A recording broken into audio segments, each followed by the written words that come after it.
Informasi selanjutnya, Saudara Komisi Independen Pemilihan atau KIP Kota Banda Aceh mulai membentuk badan ad hoc sebagai panitia pemilihan kecamatan, PPK, dan panitia pemungutan suara untuk pelaksanaan pemilihan kepala daerah 2024.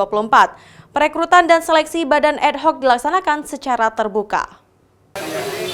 Proses pendaftaran calon anggota PPK dimulai pada tanggal 23 April, sedangkan calon anggota PPS pendaftaran akan dimulai tanggal 2 Mei 2024 mendatang.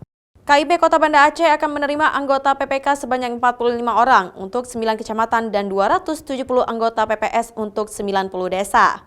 Calon pendaftar harus memiliki integritas yang baik, memiliki etos kerja yang tinggi, sehat jasmani dan rohani, serta tidak tercatat sebagai pengurus atau anggota parpol dan tidak tercatat sebagai tim pemenangan pasangan calon kepala daerah. Badan ad hoc yang di pemilu 2024 yang lalu, tetapi hari ini kita kembali memberikan kesempatan terbaru bagi warga Kota Banda Aceh untuk pengrekrutan ulang.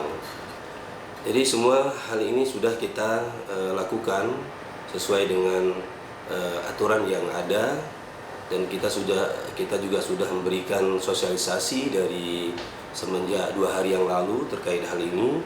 Kemudian nantinya di tanggal 23 besok kita juga akan memberikan informasi terbaru terkait tentang apa-apa saja yang akan bagi persyaratan-persyaratan untuk pengrekrutan badan ad hoc untuk pilkada kali ini.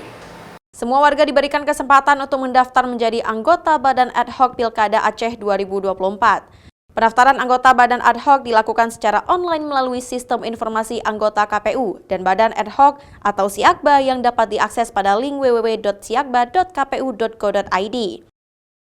Mustajab, Kompas TV, Banda Aceh.